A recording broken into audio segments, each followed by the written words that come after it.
Bayangkan sejenak, langit luas yang membentang tanpa batas, tak peduli pada kegaduhan manusia, hanya berdiam dalam keagungan sunyinya.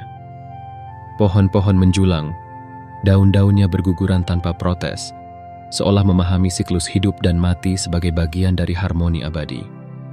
Apakah kita pernah bertanya, bagaimana alam semesta, dengan seluruh kerumitannya, tetap begitu tenang dan tak tergoyahkan? Laozi, dalam Tao Te Ching, mengundang kita untuk memahami bahwa alam bukan sekadar ruang yang kita huni, tetapi guru yang diam-diam mengajarkan kebijaksanaan melalui ketenangannya. Bab 5 membawa kita pada wawasan yang menantang pemikiran konvensional, bahwa langit dan bumi, meski tampak tanpa belas kasih, sesungguhnya bekerja dalam kesetaraan sempurna. Mereka memperlakukan semua makhluk hidup seperti anjing jerami, penting pada waktunya, namun tak lebih istimewa dari yang lain setelah tugasnya usai. Konsep ini mungkin terdengar dingin bagi hati manusia yang terbiasa mencari makna dalam kasih yang bersyarat. Namun, disinilah terletak keindahan Tao. Ia mengajarkan kita untuk melampaui ego, untuk memahami bahwa sejati kasih adalah ketidakterikatan, dan sejati kebijaksanaan ditemukan dalam kehampaan yang tidak pernah kehilangan daya. Melalui keheningan alam, kita diajak untuk melihat kehidupan dengan perspektif baru, mengenali kekuatan dalam kekosongan, menemukan makna dalam kesederhanaan, dan menghargai kedalaman dalam diam. Bab ini bukan hanya tentang langit dan bumi, tetapi tentang diri kita sendiri. Bagaimana kita dapat meniru harmoni alam? Bagaimana kita dapat hidup dengan kedamaian tanpa bias, seperti pompa angin yang terus bekerja tanpa henti, memberi tanpa pamrih? Mari kita melangkah lebih jauh, menyelami kebijaksanaan Laozi, dan melihat bahwa dalam setiap kekosongan ada potensi, dalam setiap keheningan ada jawaban. Bab 5 adalah undangan untuk berhenti sejenak dari hiruk-pikuk dunia dan mendengarkan suara Tao yang berbisik di antara keheningan angin. Apakah kita siap untuk mendengar? 1. Anjing jerami, simbol ketidakterikatan alam. Dalam ritual kuno Tiongkok, anjing jerami digunakan sebagai persembahan simbolis. Benda sederhana ini dihormati selama upacara berlangsung, tetapi setelah itu ia dibiarkan begitu saja, kehilangan nilai atau makna istimewanya. Laozi menggunakan metafora ini untuk menggambarkan cara langit dan bumi memperlakukan semua makhluk. Tidak ada yang dipandang lebih mulia atau lebih rendah. Semuanya diperlakukan setara, sebagai bagian dari harmoni universal. Namun, apa makna mendalam di balik analogi ini? Pertama, anjing jerami adalah simbol ketidakterikatan. Ia mengajarkan kita untuk tidak terlalu melekat pada status, posisi, atau penghormatan yang hanya sementara. Langit dan bumi tidak memperlakukan makhluk hidup dengan perasaan emosional seperti manusia. Mereka bekerja sesuai dengan hukum alam yang tidak memihak. Hujan turun, bukan karena cinta atau benci, tetapi karena itu adalah sifatnya. Matahari bersinar bagi semua makhluk, tanpa membeda-bedakan. Kesetaraan dalam ketidakterikatan konsep ini mungkin terasa dingin bagi manusia yang sering memandang kasih sebagai sesuatu yang terikat pada perasaan dan preferensi. Namun, Laozi mengajak kita untuk melihat bahwa kasih sejati adalah ketidakterikatan. Ketika kita mencintai tanpa syarat, tanpa pamrih, dan tanpa diskriminasi, kita mencerminkan sifat langit dan bumi. Kita menjadi seperti sang budiman yang dipuji Laozi. Tidak berbelas kasih dalam arti konvensional, tetapi penuh kasih dalam arti universal. Relevansi dengan kehidupan kita. Dalam kehidupan sehari-hari, kita sering terjebak dalam lingkaran keterikatan emosional. Kita mencintai dengan syarat, memberikan hanya jika menerima, dan memandang makhluk lain berdasarkan keuntungan yang bisa mereka berikan. Anjing jerami mengingatkan kita untuk melepaskan ego dan menyadari bahwa semua makhluk adalah bagian dari harmoni yang lebih besar. Lalu, bagaimana kita dapat mempraktikkan ini? 1. Menghormati tanpa pamrih. Belajarlah untuk memberi tanpa mengharapkan balasan, sebagaimana langit memberikan hujan. 2. Melihat kesetaraan dalam perbedaan. Pahami bahwa setiap makhluk memiliki perannya masing-masing dalam kehidupan, terlepas dari besar kecilnya peran tersebut. 3. Melepaskan keterikatan emosional. Seperti anjing jerami yang diletakkan tanpa emosi setelah digunakan, kita juga harus belajar melepaskan hubungan atau situasi yang tidak lagi selaras dengan jalan hidup kita.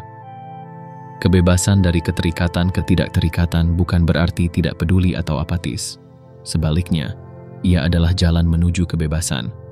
Ketika kita mampu mencintai tanpa terikat, memberi tanpa pamrih, dan melayani tanpa menginginkan pujian, kita menemukan kebahagiaan sejati.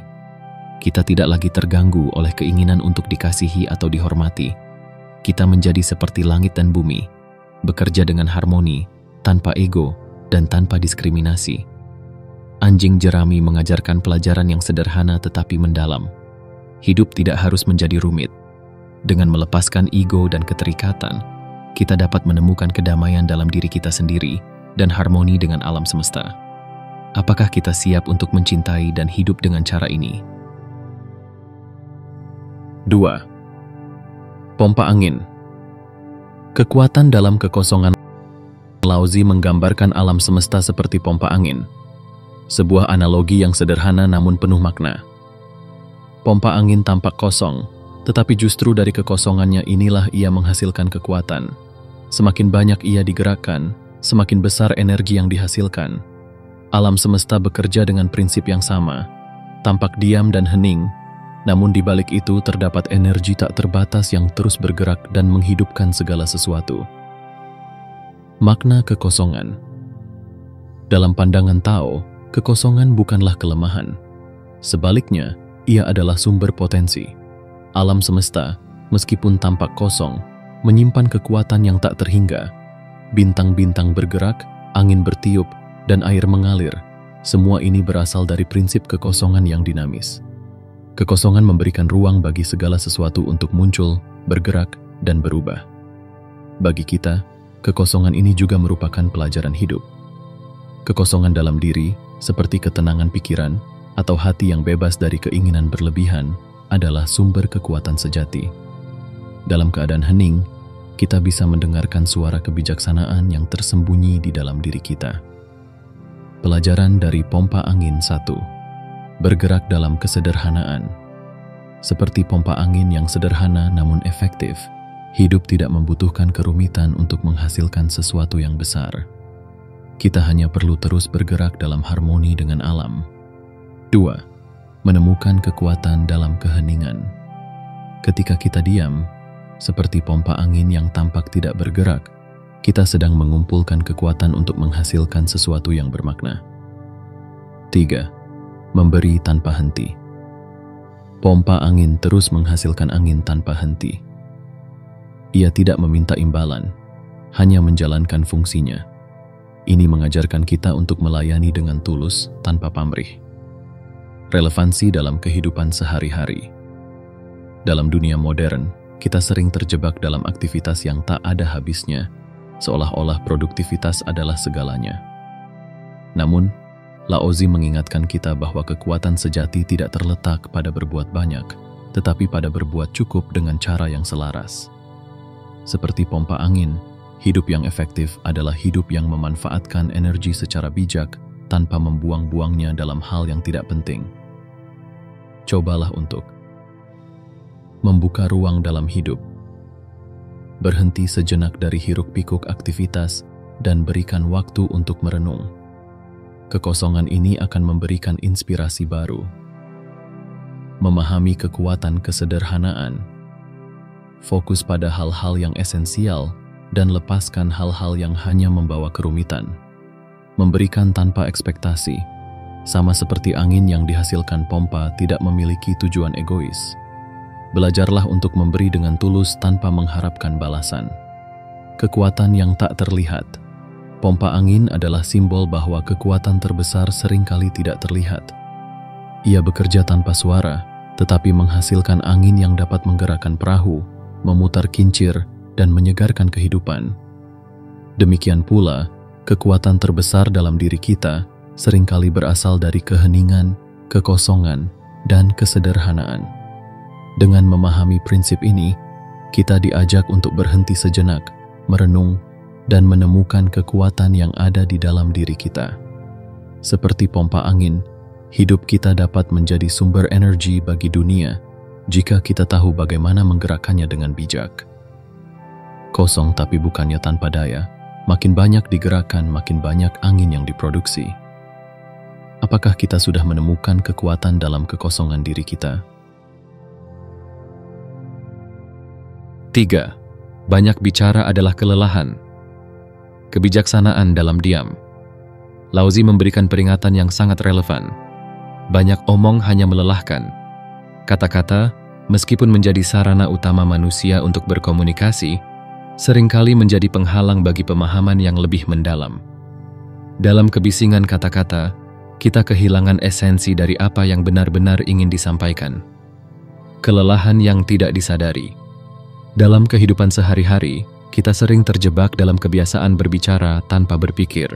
Kita berdebat, mengeluh, atau menjelaskan secara berlebihan dengan harapan bahwa semakin banyak kita berbicara, semakin jelas maksud kita. Namun, Laozi mengingatkan bahwa kebisingan kata-kata ini hanya melelahkan pikiran dan jiwa. Kata-kata yang terlalu banyak tidak hanya menguras energi, tetapi juga mengaburkan kebijaksanaan yang sejatinya sederhana. Diam sebagai ruang kebijaksanaan. Diam dalam filosofi Tao bukanlah ketiadaan, melainkan ruang yang penuh potensi.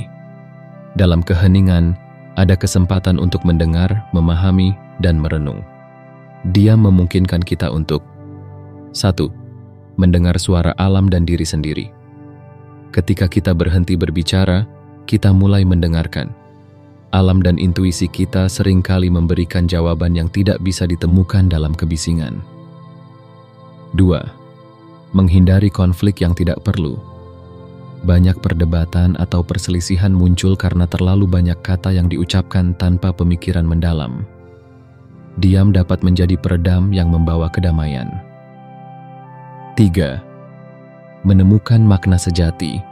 Dalam diam, kita bisa merenungkan apa yang benar-benar penting, menggali kebijaksanaan yang tersembunyi di balik kerumitan. Pelajaran pragmatis.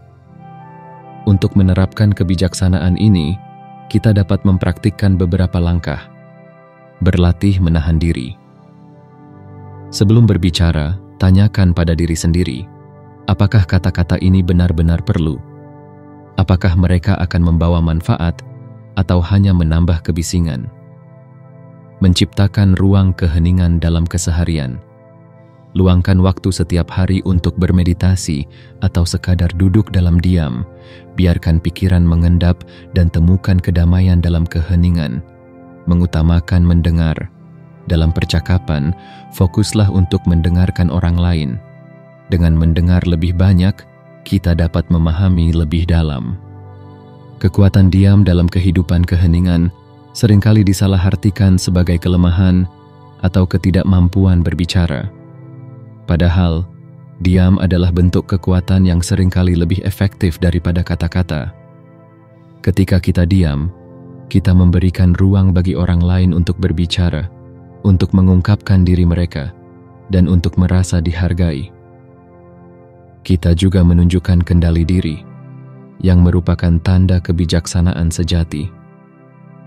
Banyak bicara versus sedikit bicara. Dalam budaya yang seringkali menghargai suara keras dan opini yang tak henti-hentinya, Laozi menawarkan perspektif yang berbeda. Kebijaksanaan sejati bukanlah tentang berbicara lebih banyak, melainkan berbicara pada waktu yang tepat, dengan kata-kata yang bermakna.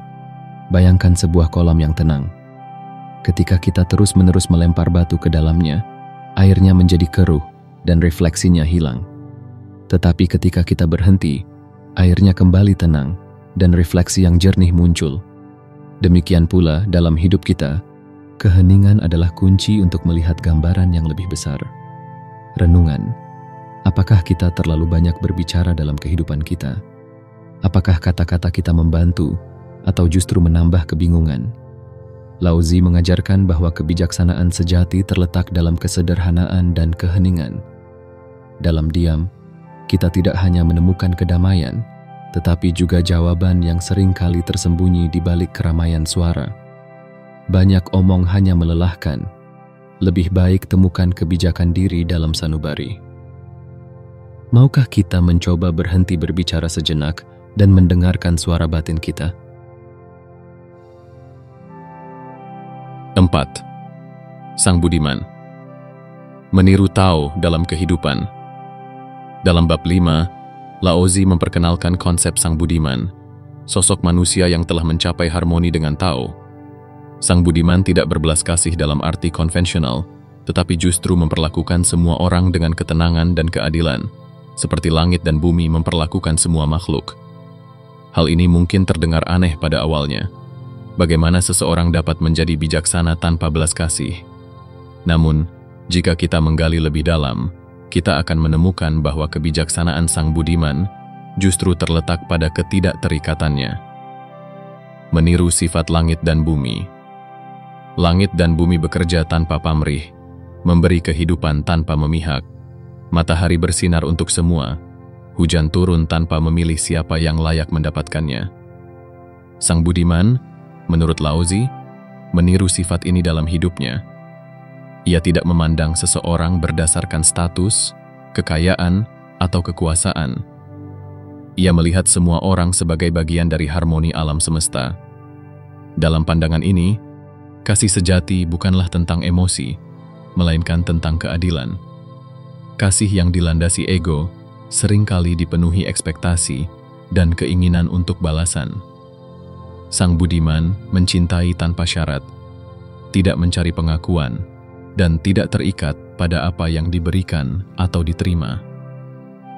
Tindakan Sang Budiman dalam kehidupan Sang Budiman menunjukkan kebijaksanaannya melalui tindakan yang sederhana, tetapi dalam 1. Kesetaraan dalam perlakuan. Ia memperlakukan setiap orang, bahkan yang tampaknya tidak penting, dengan hormat dan adil. 2. Melayani tanpa pamrih. Ia memberikan apa yang diperlukan tanpa berharap imbalan. 3. Mengamati dengan tenang. Seperti langit yang diam tetapi selalu mengawasi, Sang Budiman lebih banyak mengamati daripada bereaksi secara impulsif. Relevansi dalam kehidupan kita. Bagaimana kita bisa menjadi Sang Budiman dalam kehidupan modern yang penuh dengan kompetisi, ego, dan keterikatan? Laozi menawarkan prinsip-prinsip yang dapat kita praktikkan. 1. Melepaskan ego. Jangan biarkan kebanggaan atau rasa ingin dihormati mengendalikan tindakan kita. Berbuat baik karena itu adalah hal yang benar, bukan karena ingin dipuji. 2. Mencintai tanpa syarat. Belajar untuk memberikan kasih tanpa mengharapkan balasan. Ini mungkin sulit, tetapi inilah jalan menuju kedamaian batin. 3. Menghormati semua makhluk. Setiap orang dan setiap makhluk memiliki perannya dalam harmoni alam. Hormati keberadaan mereka tanpa memandang perbedaan. Ketidakterikatan sebagai kebebasan. Ketidakterikatan bukan berarti tidak peduli. Sebaliknya, ia adalah bentuk kasih yang paling murni. Ketika kita mencintai tanpa keterikatan, kita tidak lagi terbelenggu oleh ekspektasi atau kekecewaan. Kita dapat hidup dengan tenang, memberi dengan tulus, dan menerima segala sesuatu apa adanya. Sang Budiman dalam diri kita Laozi tidak memandang Sang Budiman sebagai sosok yang jauh dari jangkauan kita. Sebaliknya, ia percaya bahwa setiap orang memiliki potensi untuk menjadi Sang Budiman. Kita hanya perlu belajar untuk melepaskan ego yang mendikte tindakan kita, melihat kehidupan dari perspektif yang lebih luas, di mana semua adalah bagian dari harmoni yang sama, menemukan kedamaian dalam melayani dan mencintai tanpa syarat. Renungan. Apakah kita sudah meniru sifat Sang Budiman dalam hidup kita? Apakah kita mampu mencintai tanpa keterikatan, memberi tanpa pamrih, dan melihat semua orang dengan adil? Laozi mengingatkan kita bahwa jalan menuju kebijaksanaan tidak dimulai dengan mencari di luar, tetapi dengan melihat ke dalam hati yang kosong dari ego, kita menemukan kedamaian dan kebijaksanaan sejati. Sang Budiman tak berbelas kasih, perlakukan semua orang laksana anjing jerami. Apakah kita siap untuk menjalani hidup dengan prinsip ini, melampaui batasan ego dan ekspektasi? Jika ada bagian lain yang perlu diperluas atau diperjelas, saya siap melanjutkan. Penutup, menemukan Tao dalam kehidupan sehari-hari. Dalam bab 5 Tao Te Ching, Laozi membawa kita ke pemahaman yang mendalam tentang bagaimana hidup dalam harmoni dengan alam dan diri kita sendiri. Langit dan bumi, dengan ketidakterikatan dan ketenangannya, mengajarkan kita bahwa kasih sejati adalah kasih yang bebas dari pamrih dan ego. Sang Budiman, dengan tindakannya yang adil dan penuh kebijaksanaan, menunjukkan bahwa kebijaksanaan sejati terletak dalam kesederhanaan, kesetaraan, dan ketenangan. Metafora anjing jerami mengingatkan kita untuk tidak terlalu melekat pada penghormatan sementara, melainkan melihat semua makhluk sebagai bagian dari harmoni yang lebih besar. Pompa angin mengajarkan bahwa kekuatan sejati muncul dari kekosongan dan keheningan. Dan akhirnya, Laozi mengingatkan bahwa banyak bicara hanya melelahkan. Kebijaksanaan ditemukan dalam diam yang penuh makna. Dalam dunia yang penuh dengan kegaduhan, ambisi, dan keterikatan, ajaran Laozi adalah undangan untuk kembali kepada hal-hal yang esensial. 1. Melepaskan ego yang membatasi. 2. Mencintai tanpa syarat dan melayani tanpa pamrih. 3. Menemukan kekuatan dalam keheningan dan kesederhanaan. Bab ini tidak hanya mengajarkan kita untuk memahami Tao, tetapi juga untuk menjalani hidup dengan cara yang lebih damai dan bermakna. Dalam setiap langkah kita, Laozi mengundang kita untuk berhenti sejenak, merenung, dan mendengarkan bisikan Tao yang selalu hadir di tengah-tengah kita. Lebih baik temukan kebijakan diri dalam sanubari. Apakah kita siap untuk mendengarkan suara batin kita dan menemukan Tao dalam hidup sehari-hari? Jika kita mau membuka hati dan melepaskan keterikatan, maka Tao tidak akan lagi menjadi konsep yang jauh, tetapi pengalaman yang hidup di setiap tarikan napas kita. Inilah perjalanan menuju harmoni. Inilah jalan Tao,